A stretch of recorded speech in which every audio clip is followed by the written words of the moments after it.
मौसम विभाग ने कर्नाटक, तेलंगाना, दक्षिण छत्तीसगढ़, केरल और झारखंड में कुछ हिस्सों में बारिश के साथ बिजली कड़कने के भी संकेत दिए हैं। अगस्त में कम बारिश दर्ज की गई है। कहां है बारिश की संभावना, देखते स्पेशल रिपोर्ट अंदर की बात में। देश में इस साल अगस्त महीने सबसे कम बारिश दर्ज की गई। मौसम विभाग ने एक बार फिर से दक्षिण पश्चिम मानसून से सक्रिय होने के संकेत दिए हैं, जिससे देश के मध्य और दक्षिणी राज्यों में बारिश हो सकती है। मौसम विभाग ने देश के अलग हिस्सों में भी बारिश होने की संभावना जताई है। दक्षिण कर्नाटक, रायलसीमा, तेलंगाना, दक्षिण छत्तीसगढ़, दक्षिण झारखंड में रात के समय बादलों की गरज के साथ हल्की बारिश हो सकती है। वहीं इस क्षेत्रों में बिजली कड़कने की भी संभावना है। मौसम विभाग के अनुसार अगर सितंबर में ज्यादा बारिश होती भी है तो भी जून से सितंबर के सत्र के दौरान दर्ज की गई औसत वर्षा मौसम की सामान्य वर्षा से कम रहने का अनुमान है। अगस्त महीने में बारिश की कमी के पीछे का कारण प्रशांत महासागर में तूफान अल नीनो को बताया गया। ओडिशा, पूर्व आंध्र प्रदेश और तेलंगाना में भी बारिश होने की जानकारी दी गई है। मौसम विभाग ने बताया कि अरब सागर और बंगाल की खाड़ी के समुद्री सतह तापमान में अब पॉजिटिव अंतर होना शुरू हो गया है, जो तूफान अल नीनो के प्रभाव को उलट सकता है। पूर्व दिशा की ओर बढ़ रही बादल की गति से उस क्षेत्र में फिर से मानसून दस्तक देने में अहम भूमिका निभा सकता है। Bureau report, GSTV। लॉन्च हुआ सूर्य मिशन आदित्य L1। आखिर क्यों सूरज को पढ़ना चाहता है इसरो, देखते स्पेशल रिपोर्ट अंदर की बात में। भारतीय अंतरिक्ष एजेंसी इसरो ने अपना पहला सूर्य मिशन आदित्य L1 लॉन्च कर दिया है। सतीश धवन अंतरिक्ष केंद्र श्रीहरिकोटा से आदित्य L1 सूर्य की ओर रवाना कर दिया गया। अंतरिक्ष यान को अपनी तय मंजिल तक पहुंचने में 4 महीने 125 दिन का समय लगेगा। आदित्य L1 को पृथ्वी सूर्य के बीच लैग्रेंज व्हाइट L1 में रखा जाएगा। पृथ्वी से इसकी दूरी 15 लाख किलोमीटर है। जो अब तक जो सैटेलाइट्स सन को ऑब्जर्व कर रहे हैं स्पेस में से, उनकी लाइफ टाइम होती है जो खत्म होने वाली है, और जो नेक्स्ट तरह का डाटा वर्ल्ड ओवर में जो डाटा एक्सपेक्ट कर रहे हैं, बाकी देश एक्सपेक्ट कर रहे हैं, वो इसरो पहुंचाने वाला है। I am very sure, I am very confident that this also will be successful like all other previous events. It will be a learning experience, it will be a successful event.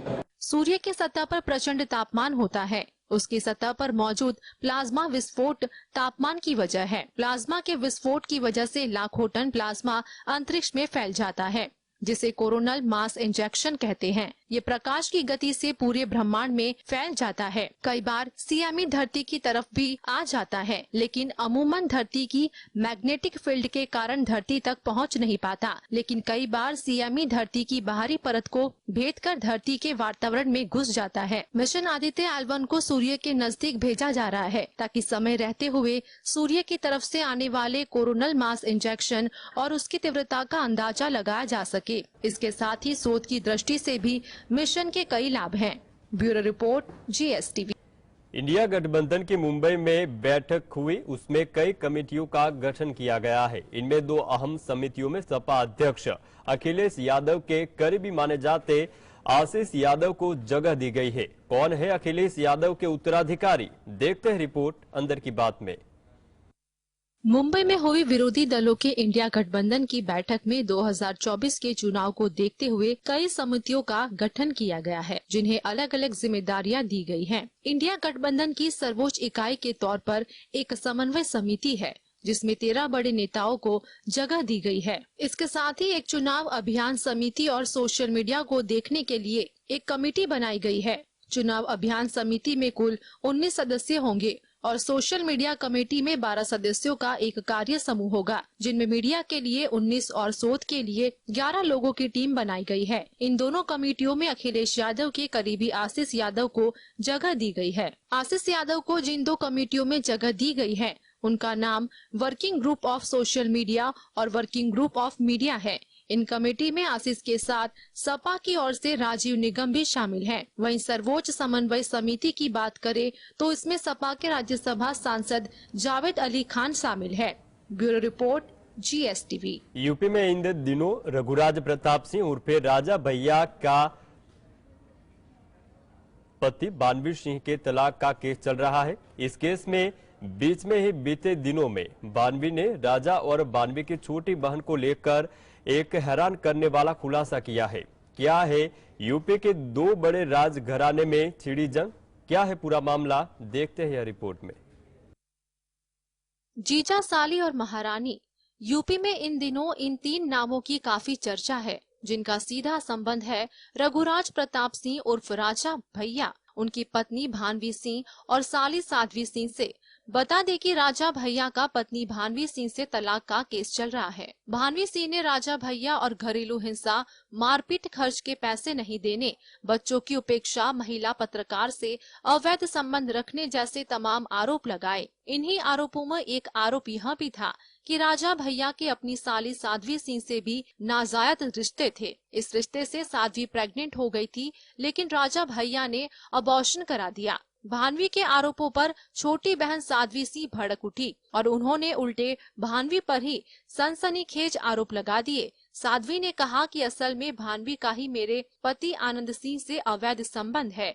वो अक्सर आनंद से मिलने हमारे आवास आती थी। मेरे घर वालों ने उसे कई बार मना भी किया था। बता दें कि राजा भैया प्रतापगढ़ के भद्री रियासत से ताल्लुक रखते हैं। वहीं भानवी सिंह बस्ती राजघराने की बेटी है। फिलहाल भद्री के राजा और बस्ती की रानी आमने सामने है। Bureau report. पृथ्वी के ऊपर गैस की एक पतली सी लेयर है, जिसे ओजोन लेयर कहा जाता है। सूरज से निकलने वाली खतरनाक किरणों से ये ओजोन परत पृथ्वी की रक्षा करती है। क्यों खास है धरती का ये सुरक्षा कवच? क्या ओजोन लेयर के हटने पर खत्म हो जाएगा इंसान का वजूद? देखते हैं रिपोर्ट अंदर की बात में। भारत समेत दुनिया के कई देश चांद और मंगल समेत अलग अलग ग्रहों को लेकर खोज कर रहे हैं। इन ग्रहों पर जीने के लिए जरूरी वातावरण और हवा पानी की तलाश हो रही है। फिलहाल जीने के लिए पृथ्वी से ज्यादा सुरक्षित ग्रह नहीं मिल पाया है। सूरज से निकलने वाली खतरनाक किरणें और गर्मी को लेकर भी वैज्ञानिक पिछले लंबे समय से चिंता जता रहे हैं। यही वजह है कि भारत जल्द अपना आदित्य L1 मिशन लॉन्च करने जा रहा है, जिससे ये पता लगाया जाएगा कि सूरज से निकलने वाली किरणों का पृथ्वी पर क्या बुरा असर हो सकता है।